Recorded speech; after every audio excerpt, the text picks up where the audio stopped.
नमस्कार दोस्तों, स्वागत है आप सभी का मेरे YouTube चैनल पर। मैं हूं डॉक्टर अल्पिका भागड़ी। तो आज हमने चर्चा करनी है ऐसी हमें क्या क्या लाइफस्टाइल चेंजेस करने हैं अपने हार्मोनल इम्बैलेंस को कंट्रोल करने के लिए। तो आज का वीडियो बहुत ज़्यादा इन्फॉर्मेटिव होने वाला है, तो वीडियो को अंत तक ज़रूर देखें। और अगर आप मेरे चैनल पर नए हैं तो मेरे चैनल को सब्सक्राइब करना ना भूलें और साथ में दबा दीजिए बेल आइकन, ताकि मेरे आने वाले वीडियोज़ की नोटिफिकेशन आपको मिलती रहें। चलिए शुरू करते हैं। तो सबसे पहले मैं आपको बताना चाहूँगी, किसी भी महिला को या पुरुष को अगर हार्मोनल इम्बैलेंस रहता है तो उसके बहुत सारे सिम्टम्स देखने को मिलते हैं। तो उस पर मैंने एक सेपरेट वीडियो बना रखा है हार्मोनल इम्बैलेंस के ऊपर, आप उसे जाके देख सकते हैं। उसका लिंक मैंने डिस्क्रिप्शन बॉक्स में दे दिया है। तो सबसे पहले मैं बताना चाहूँगी हमें क्या क्या चेंजेस अपने लाइफस्टाइल में लाने हैं। तो बहुत ज़्यादा ज़रूरी है हमें एक हेल्दी वेट मेंटेन करना है। हमें बहुत ज़्यादा स्लिम ट्रिम नहीं होना, हमें ओवरवेट या ओबीज कैटेगरी में नहीं आना, हमें अपना BMI नॉर्मल रखना है, हमें अपना वेट मैनेज करके चलना है। तो ये बहुत मेजर एक इम्पॉर्टेंट पॉइंट हो जाता है अगर हमें हार्मोन इम्बैलेंस से बचना है, या फिर अगर हमें दिक्कत हो रही है हार्मोनल इम्बैलेंस की तो उसे अगर हमें कम करना है या मैनेज करना है। नेक्स्ट पॉइंट है ईट न्यूट्रिशियस एंड बैलेंस्ड डाइट। तो ये सेकंड पॉइंट बहुत इंपॉर्टेंट है। अगर आप अपने डाइट का अच्छा ध्यान रखते हैं, अगर आप सारे न्यूट्रिटिव वैल्यूज़ वाले फूड अगर आप इंटेक करते हैं तो आपको दिक्कत कभी नहीं होती। अगर आप हर चीज़ को बैलेंस्ड वे में लेते हैं, अगर आप फैट भी कंज्यूम कर रहे हैं लेकिन आप बैलेंस्ड वे में अगर फैट कंज्यूम कर रहे हैं तो आप ओवरवेट नहीं होंगे और आपका मेटाबॉलिज्म नहीं बिगड़ेगा।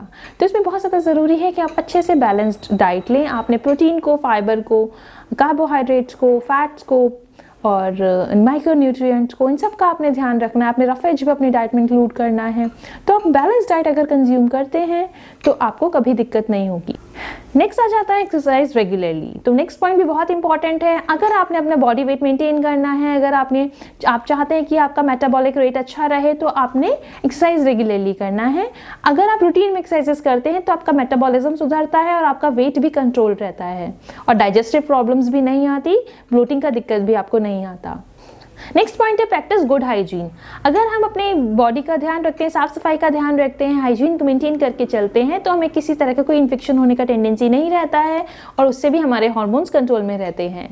हमें स्ट्रेस को अवॉइड करना है, हमें स्ट्रेस को मैनेज करने का कोशिश करना है, क्योंकि जो स्ट्रेस है वो ट्रिगरिंग फैक्टर होता है किसी भी तरह की डिजीज़ का। आपने बहुत सारी डिजीज़ नोटिस करी होंगी। अगर आपका बैकग्राउंड में कॉज आता है स्ट्रेस तो वो डिजीज़ बहुत ज़्यादा एग्रवेट हो जाती है। तो आपने अपना स्ट्रेस रिड्यूस करना है और उसे मैनेज करने की तरफ ध्यान देना है। अगर आपको स्ट्रेस मैनेज करने में दिक्कत हो रही है तो आप किसी अच्छे थेरेपिस्ट की हेल्प भी ले सकते हैं, आपको बहुत अच्छा आराम आएगा।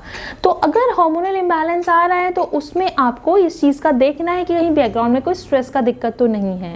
नेक्स्ट आ जाता है आपने बहुत ज़्यादा रिफाइंड प्रोडक्ट्स या फिर शुगरी सब्सटेंसेस नहीं खाने हैं।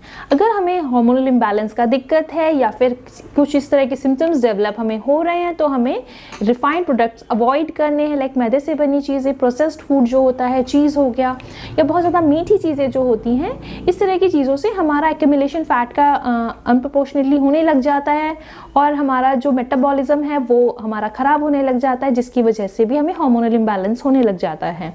तो अपने डाइट का बहुत इंपॉर्टेंट ध्यान रखना है। Next point is avoid unnecessary medication, OCPs और स्टेरॉइड्स। अगर आपका अननेसेसरी किसी भी तरह का ट्रीटमेंट चल रहा है जिस मेडिसिन की आपको नीड नहीं है, आप अननेसेसरीली बहुत सारा पेन किलर कंज्यूम कर रहे हैं, तो भी इसका एडवर्स इफेक्ट हमारी बॉडी पे पड़ता है। तो अगर आपको इस तरह का दिक्कत फील हो रहा है तो आपने अननेसेसरी जो आपका मेडिकेशन चल रहा है आपने उसे अवॉइड करना है और आपने अपने फिजिशियन की सलाह लेनी है कि जिस मेडिसिन का आपको ज़रूरत है बस आप वही कंज्यूम करें। अननेसेसरी आपने कोई स्टेरॉइड, कोई OCPs, कोई आपने पेन किलर्स नहीं लेना है।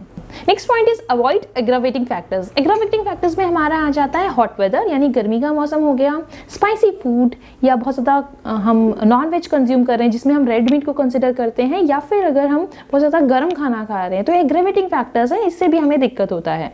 तो हमें इस चीज़ को अवॉइड करना है। Next point is avoid chemicals. Chemicals में हमारा जो भी हम कॉस्मेटिक यूज़ करते हैं या हम हेयर प्रोडक्ट्स यूज़ करते हैं वो आ जाता है। अगर हमारा नेसेसरीली केमिकल का एक्सपोजर बहुत ज़्यादा होता है तो भी हमारी बॉडी में हार्मोनल इम्बैलेंस होने का चांस बढ़ जाता है। तो जहाँ पे आपको ज़रूरत नहीं लग रही है वहाँ पे आपने इन चीज़ को कट शॉर्ट करना है और आपने ध्यान रखना है कि आप बहुत ज़्यादा केमिकल्स अपने बॉडी पे ना अप्लाई करें, जिससे आपका हार्मोन्स अब लेवल ठीक रहेगा। Next point is practising yoga और मेडिटेशन। अगर आप योगा और मेडिटेशन प्रैक्टिस करते हैं तो उससे आपका बॉडी रिलैक्स रहेगी, सूदिंग इफेक्ट आपको लगेगा, और अगर कोई भी स्ट्रेस या कोई एग्रेवेटिंग कोई भी फैक्टर्स आ रहा है तो आपके रिड्यूस रहेंगे। तो आप अपनी लाइफस्टाइल में इसको जरूर शामिल करें। आप योगा के अलावा डांस क्लासेस, एरोबिक्स, जुम्बा, जो भी आपको अच्छा लगता है वो ज्वाइन कर सकते हैं, ताकि आपकी बॉडी एक्टिव रहे और आपका स्ट्रेस भी रिड्यूस रहे, ताकि आपके हार्मोन्स लेवल ठीक रहें। Next point is avoid packaged food और प्रिजर्वेटिव्स। अगर आप इस तरह की चीज़ों का कंजम्पशन करते हैं अपने डाइट में तो डेफिनेटली आपकी बॉडी को साइड इफेक्ट इसके होते हैं, क्योंकि ये जो प्रोडक्ट्स हैं इनमें बहुत ज़्यादा केमिकल होता है। इसे प्रिजर्व करने के लिए बहुत ज़्यादा केमिकल इसमें एड ऑन किए जाते हैं जो हमारी बॉडी के लिए अच्छे नहीं होते हैं। तो आपने ध्यान रखना है कि इन चीज़ों को आपने अवॉइड करना है अगर आपको हार्मोनल इम्बैलेंस है। अगर आप बॉडी को स्टे एंड फिट रखना चाहते हैं तो इन चीज़ों को वैसे भी अवॉइड करना चाहिए। आप अपनी डाइट में fresh juices, fresh fruit, fresh vegetable, इन चीज़ का इंटेक करिए। डेयरी प्रोडक्ट्स भी आप फ्रेश लीजिए, ज़्यादा अच्छा रहेगा। जो पैकेज्ड फूड होते हैं कि कोई भी चीज़ जो पैकिंग में अगर अवेलेबल हो रही है तो उसके अंदर डेफिनेटली बहुत ज़्यादा केमिकल होते हैं, तो इसे आपने अवॉइड करना है। Next point is replace your non stick pan with some metal one. क्योंकि नॉन स्टिक पैन जो होता है वो केमिकली कोटेड होता है, तो वो उसका तो उसके एडवर्स इफेक्ट ज़रूर हमारी हेल्थ पे आते हैं। इसलिए आपने यूज़ नहीं करना है नॉन स्टिक पैन्स को, और आप उसकी जगह मेटल वाले पैन्स यानी आयरन वाली जो कढ़ाई या फिर आयरन वाली जो तवा होता है उसका इस्तेमाल करिए, ज़्यादा अच्छा रहेगा। नेक्स्ट पॉइंट, आपने प्लास्टिक के कंटेनर्स को फूड स्टोरेज में यूज़ नहीं करना है, बहुत ज़्यादा इसके साइड इफेक्ट आते हैं। और साथ में आपने एल्यूमिनियम को भी कुकिंग यूटेंसिल यूज़ नहीं करना है। बहुत अच्छा रहता है अगर आप खाना अपना लोहे की कढ़ाई में या स्टील में बनाएं, क्योंकि जो एल्यूमिनियम होता है वो वाइल हीटिंग उसमें से जो केमिकल रिलीज होता है वो हमारी बॉडी के लिए अच्छा नहीं होता है। इसलिए आपने अवॉइड करना है प्लास्टिक कंटेनर्स और aluminium. Next point, do not use microwave. आपने माइक्रोवेव का इस्तेमाल नहीं करना, क्योंकि जो माइक्रोवेव्स होती हैं वो हमारे खाने को अनहेल्दी करती हैं।